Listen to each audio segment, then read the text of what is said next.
Hello and welcome to Lord of the Board. My name is Sam Smith, and today we are going to be doing a strategy and overview for Arthur in Unmatched Battle of Legends Volume 1.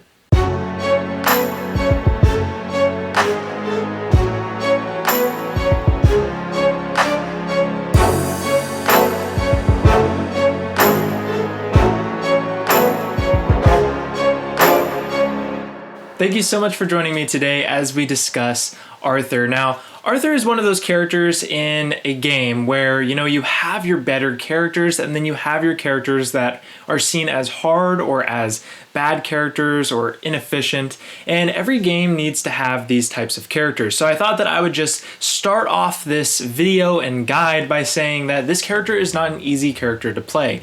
He is very difficult to play and will often leave you frustrated if you're not really sure what you're doing. And even when you do know what you're doing, it can still be tough to catch those wins. But the payoff of when you do get a win is just such a good feeling. So every game needs these types of characters, but I just want to let you know that Arthur is definitely that type of character in this game. Now, before we move any further, I just want to thank the sponsor of today's video, which is Restoration Games, the creator of Unmatched. So if you're watching this, it's very likely that you're already supporting them, but definitely check out their website below if you want to learn more about them and the other games that they create. With that, we're gonna go ahead and go over King Arthur's movement, his sidekick, his health pull. Then we're gonna talk about his cards and his deck. And then lastly, I'm gonna give you 3 tips and strategies that will hopefully help you play him just a bit better. So let's go ahead and begin.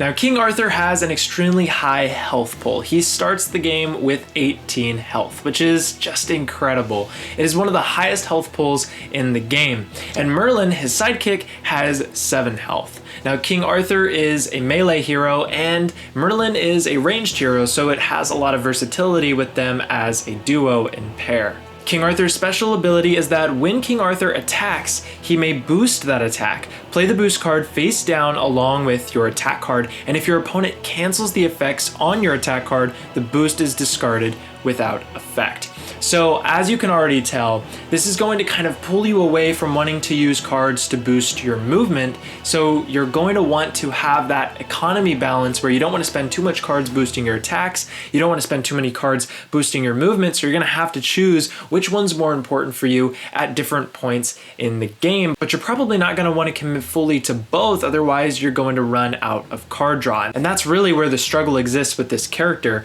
is the demand in card economy and the lack of card economy. But let's go ahead and dive into King Arthur's deck. Now we're going to start off with King Arthur's prized possession, Excalibur. Now this is a 6 attack card and it doesn't have any further effect. It is also a 3 for boosting, but you're never going to want to use this for boosting. This is a great attack card. It's one of those super powerful, just 6 attacks straight up. This cannot be stopped by the effect of a feint, so you're at least going to get 4 damage on your opponent, which is really good. Now, I would also suggest definitely boosting this as well. You're going to want to boost it because even if it does get feinted, like I said, you're going to get this damage in. On the off chance that it does not get feinted though, you're going to be dealing whatever damage you are already dealing with Excalibur plus the boost damage, which is incredible. The only problem with this card is that you only have 1 in the deck. Now there is another card that we're going to talk about in a little bit on how to get this back into your hand, but you only have 1 copy. So it's possible that you might not run into this, which could really be a detriment and slowdown to your game. And then we've got the Aid of Morgana. This is a 4 attack card, as well as it has a 2 boost value. Now this effect is that after combat, you can draw 2 cards. So therefore, one of the things that I would suggest is probably not boosting this attack with a card, and that's to hopefully outwit your opponent into not playing a feint card and canceling this effect. You really want this effect to go through to get those 2 cards. And then we've got Noble Sacrifice. This is a 2 attack card with a 3 boost value, and it says that during combat, you may boost this attack. This is in addition to any boost from King Arthur's ability, so this could technically have 2 boosts tagged along with it. Now, the way that I see it, I see that as kind of a trap, to be honest. I mean, there's 3 copies of this card. It's got 3 boost value. This is a much better card to be using to be boosting your other cards. Rarely have I found a good moment in order to spend 2 cards with this card, but I mean, it does come up. And if you do that, it's very, very likely that your opponent is going to feint and cancel the whole attack anyways. Now we've got King Arthur's only versatility card, Divine Intervention. This is a 3 attack or defense card. It has a 2 boost value, and its effect is that after combat, you can move King Arthur up to 5 spaces. Now, with King Arthur being only a 2-move hero, this is a very, very good card to use in defense or even offensively. If you're using it defensively, then you might want to use this to position yourself away, or maybe it's your opponent's second action, let's say, and they're attacking you with their sidekick. You might be able to move right up to the hero's face and get an attack in at the beginning of your next turn. So there's definitely some options defensively with this. Now, if you are using this offensively, one of the cool things about this is that you can kind of play this with Momentous Shift in order to pop off that effect as well while moving closer to your opponent or maybe to your opponent's sidekick. So this can be a really cool card, and it's very versatile, extremely good in his deck. Definitely one you're going to want to use.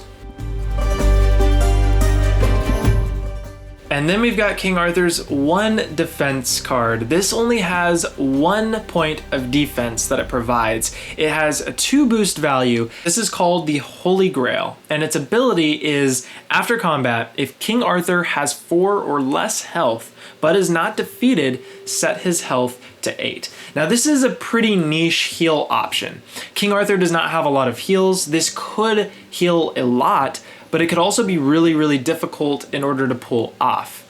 Now, notice it says that King Arthur can only do this if he has 4 or less health. So you're going to want to try to cut it as close as possible, but not being too low to where you die.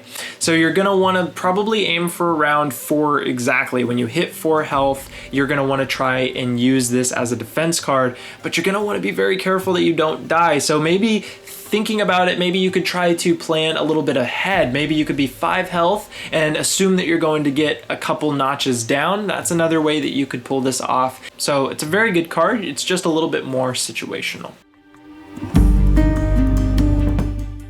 And then we've got King Arthur's Scheme card. This is the Lady of the Lake. It has a 2 boost value, and it says to search your deck and discard pile for the Excalibur card. Add it to your hand, and if you searched your deck, go ahead and shuffle it.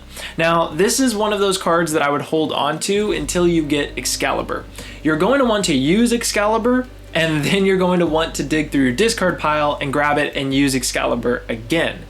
If you do it the way where you're just grabbing it from your deck, then you're only going to ever be able to use Excalibur once.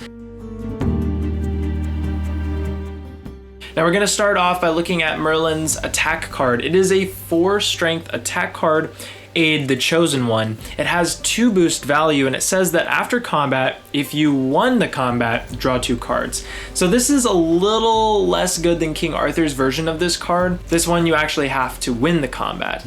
However, this is still a very, very good card because drawing cards, like I said, so important, especially for this character. So it is definitely an incredibly good card, and the only advice I could give here is be watchful of what attacks your opponent has already used, and try to guess when your opponent's going to be using one of their weaker attacks. That way you could use this and actually win that combat.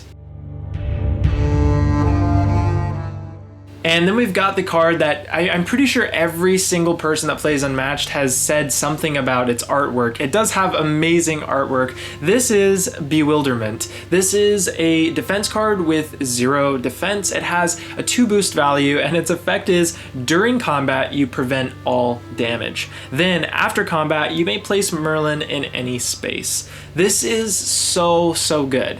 This is like one of those cards that you would hope was in the game, but then assume assume that it would be too powerful. However, this matches thematically. He's a wizard, so being able to avoid all damage and then pop off to another location is a really cool concept. All right, and now to the fun stuff. Merlin's scheme cards are so fun, and they have some really powerful effects. So we're gonna go ahead and start with Command the Storms. This card allows Merlin to move each fighter up to 3 spaces. This includes your opposing fighters, so this is really cool. You can really position the board and hopefully get King Arthur up close to your opponent, or maybe you could separate and disperse all of your opponents. You could set up some really cool things, and I'll even explain another one of these scheme cards allows for this to be used in conjunction with it to be more helpful. So let's go ahead and talk about Restless Spirits, which is his other scheme card, which allows you to choose any space in Merlin's zone, deal 2 damage to each opposing fighter in that space, and in 1 adjacent space. If at least 1 fighter is defeated this way, you will draw 1 card. I would only use this if you are going to be able to get that card back, because like I said, card economy is everything. So you are going to want to make sure that you're actually dealing lethal damage. An easy way to do this is if you're going up against an opponent with those 1 health sidekicks. Medusa is a perfect example because she's in this set, but there are many of them that have come now throughout Unmatched. So definitely keep in mind the possibilities here. And then the last scheme card that Merlin has is Prophecy. This allows you to look at the top 4 cards of your deck, add 2 of them to your hand, and put the other 2 back on the top of your deck in any order. I absolutely love this card. This is just straight up card draw. It's extremely powerful. You definitely want to use this as soon as you possibly can. You don't want to have this discarded by an opponent's effect. You definitely don't want to wait too long to where this doesn't apply. And now to discuss the cards that can be used with either Merlin or King Arthur, starting with the unique one to King Arthur's deck, Swift Strike. This is a 3 attack card with a 2 boost value that allows you to, after combat, move your fighter up to 4 spaces. Now, since this is with the attack, I usually prefer to use this with King Arthur because with Merlin, you can kind of keep your distance as he is ranged. But with King Arthur, since you're close combat, getting that movement is definitely going to help King Arthur's positioning a little bit more.